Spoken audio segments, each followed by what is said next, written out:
Welcome back, dear students.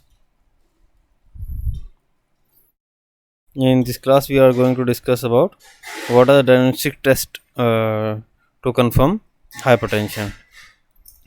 In previous slides, we have discussed about complication prevention and what are the signs and symptoms of hypertension.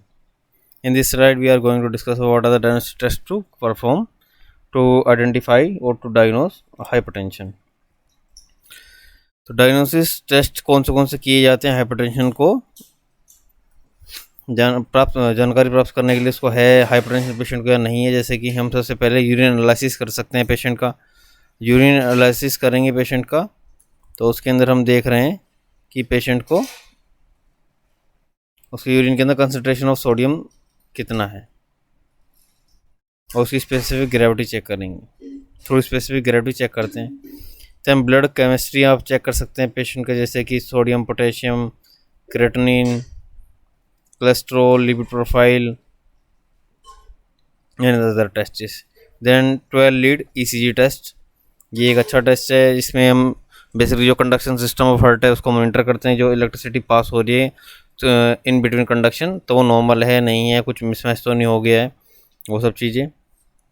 Specially left ventricle hypertrophy को देखने के लिए echocardiogram किया जाता है।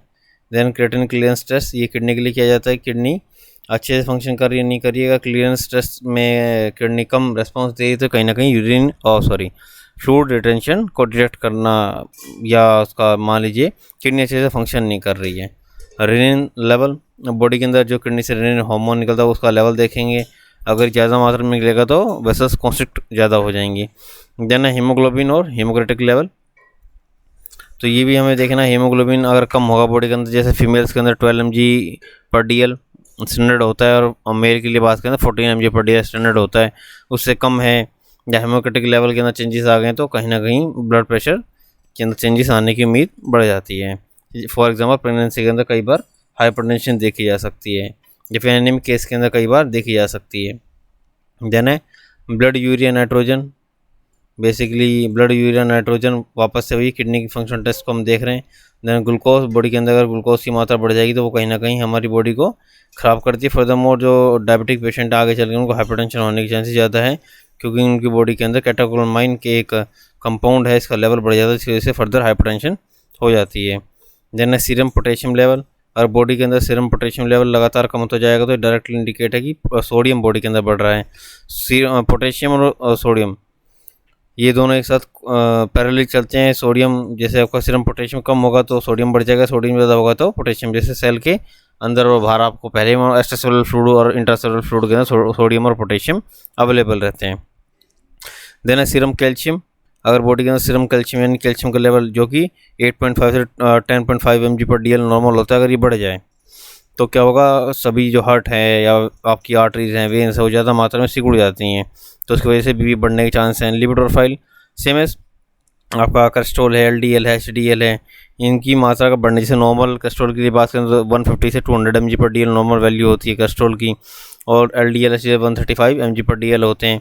अगर ये दोनों बढ़ेंगे तो कहीं ना कहीं आगे जाके हमको दिक्कत बनेगी। जैसे फॉर एग्जांपल छोटी सी बात कर लेते हैं, अगर ये कोई हमारी वेन है तो उसके अंदर एलडीएल तो यहाँ नीचे की तरफ को यहाँ पे तैरता है, इसको बोलते हैं एलडीएल। अगर ये बढ़ेगा तो कहीं ना कहीं एक प्लेग यानी थ्रोम्बस बना देता है, तो इसकी संभावना सबसे, इसलिए एलडीएल सबसे ज़्यादा खतरनाक है। और जो एचडीएल है हाई डेंसिटी प्रोटीन, वो सेंटर में चलता है ऐसे, तो इससे कोई खतरा नहीं रहता हमको एचडीएल से, जबकि एलडीएल लो डेंसिटी प्रोटीन से हमें यहाँ पे खतरा बना रहेगा। देन थायराइड स्टडीज़ जैसे आप लोग सभी जानते हैं कि अगर थायराइड की मात्रा शरीर के अंदर बढ़ जाए, फॉर एग्जांपल हाइपोथायराइडिज्म जो डिसीज़ है उसमें कोई पेशेंट है तो उसकी बॉडी थोड़ा फास्ट काम करेगी नॉर्मल पेशेंट से, तो वहाँ भी बीपी बढ़ने के चांसेस हैं। देन सीरम यूरियन एल्डोस्टेरोन लेवल बढ़ेगा तो वो भी कॉन्ट्रैक्शन बढ़ा देता है बॉडी के अंदर एल्डोस्टेरोन, तो ये भी बेसिकली क्या करेगा, बॉडी के अंदर बीपी बढ़ा सकता है। यूरिन एनालिसिस अभी हम देख ही लिए हैं, पीछे किडनी का फंक्शन देखते हैं यूरिन एनालिसिस के अंदर। क्रिएटिनिन क्लियरेंस भी हम लोग देख चुके हैं अभी किडनी फंक्शन के लिए। देन है वीएमए, ये बेसिक कैटेकोलामाइन मेटाबोलाइट्स होता है बेसिकली। ये अगर बॉडी के अंदर, अभी हमने देखा डायबिटीज़ वाले एक पेशेंट के अंदर मिल जाता है, ये बढ़ता है तो एक तरह का कैंसर जो बेसिकली बन जाता है, तो ये भी एक लीडिंग कॉज है हाइपरटेंशन के लिए। बेसिकली एड्रिनल ग्लैंड का एक कैंसर होता है, तो उसके होने से एड्रिनल ग्लैंड ठीक से काम नहीं कर पाएगी, ट्यूमर बन जाएगा उसके अंदर। फर्दरमोर वो हार्मोन्स वगैरह अच्छे से सीक्रेट नहीं कर पाएगी, वो कहीं ना कहीं बॉडी के अंदर डिसबैलेंस हो जाएगा। यूरिक एसिड, बेसिकली ये भी किडनी के फंक्शन को देखने के लिए किया जाता है यूरिक एसिड टेस्ट। अगर वैसे बेसिकली किसी बॉडी के अंदर यूरिक एसिड बढ़ेगा तो जॉइंट पेन, स्पेशली बोन का जो जॉइंट्स हैं उसके अंदर आपको पेन होना स्टार्ट हो जाता है। देन रेनिन, अभी इसके लिए बात कर ही लिए थे, ये बॉडी के अंदर आगे जाके आपकी एंजियोटेंसिन एंजाइम को प्रोवोक करता है। देन यूरिन के अंदर स्टेरॉइड्स आ रहे हैं, बेसिकली वो भी दिखा रहे हैं कहीं ना कहीं आपको हाइपोथायराइडिज्म या फिर ऐसा कुछ, मतलब कहीं ना कहीं कोई ना कोई डिसऑर्डर पिट्यूटरी डिसफंक्शन कर रही है, कसिंग सिंड्रोम हो गया बॉडी के अंदर, तो वो भी आपका हाइपरटेंशन दे सकते थे ना। आईबीपी, तो ये भी दिखाता है कि सेकेंडरी में जो रीनल पेरेंचिकमल डिसीज़ है या फिर रीनल यूरेथ्रल कैल्कुलाई बन गई है, तो वो कहीं ना कहीं इंट्रावेनस पाइलोग्राम आपको देखना पड़ता है, तो वो देखेंगे। देन किडनी का रीनोग्राफी कराएंगे, न्यूक्लियर स्कैन, तो वो भी कहीं ना कहीं हमको फ़ायदा देगा कि किडनी के अंदर कोई इशू तो नहीं, कोई पथरी वगैरह तो नहीं बन गई, कोई कैलकुलाई वगैरह तो नहीं है, कोई ब्लॉक तो नहीं लग गया नेफ्रॉन्स के अंदर। देन एक्स्ट्रायूरेटरी यूरोग्राफी कर लेंगे बेसिकली पेशेंट की, ताकि वो भी रीनल एट्रोफी देखने के लिए स्पेशली किया जाता है।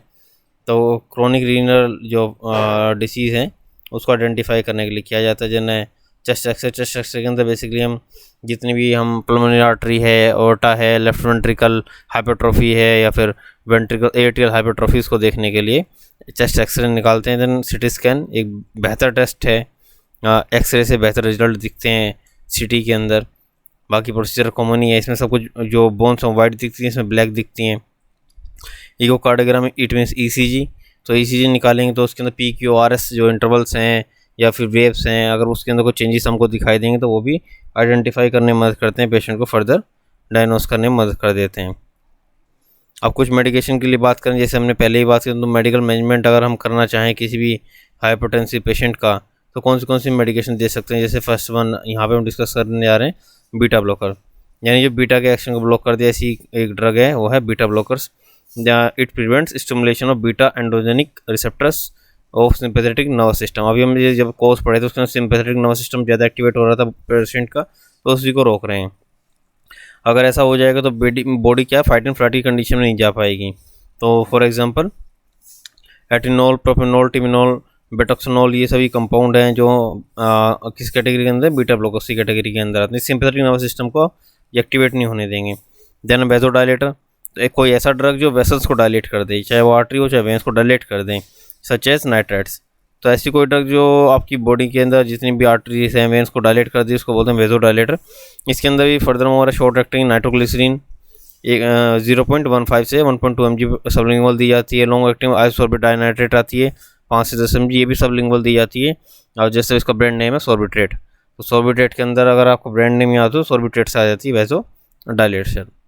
देन कैल्शियम चैनल ब्लॉकर, अभी हम पढ़े थे कैल्शियम का लेवल अगर मान लीजिए 12 हो गया, कि नॉर्मल कितना होता है 8.5 से 10.5 mg/dl।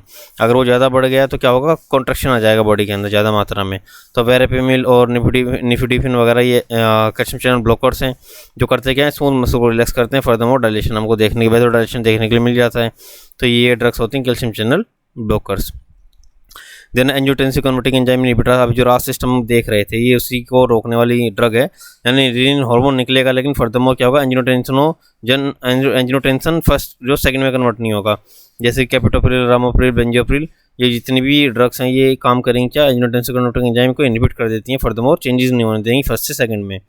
देन डायरेटिक्स, यानी पेशेंट के अंदर हमने बात की थी, बार बार फ्लूइड की वॉल्यूम बढ़ जा रहा था, पेटेक्सिस हो जा रही थी, हेडेक हो जा रहा था, फ्लूइड बढ़ने की वजह से स्वेलिंग आ जा रही थी, प्रोटीन यूरिया हो रहा था। तो इस बार हम क्या करेंगे, फ्यूजेमाइड देंगे, फ्यूजेमाइड थायजाइड।